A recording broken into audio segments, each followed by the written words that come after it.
पैदा रहा लड़का खबरा सारे जब सन 5 में जब हमारे दादा का बियाह लगाई आ कैसे लगा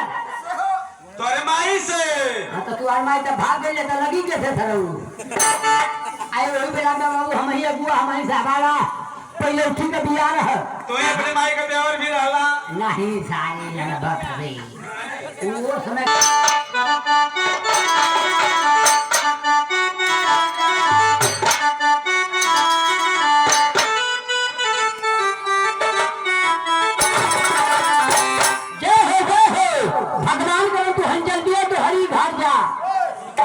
चलिए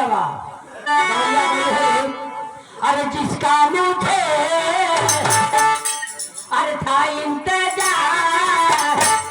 आज जिसके लिए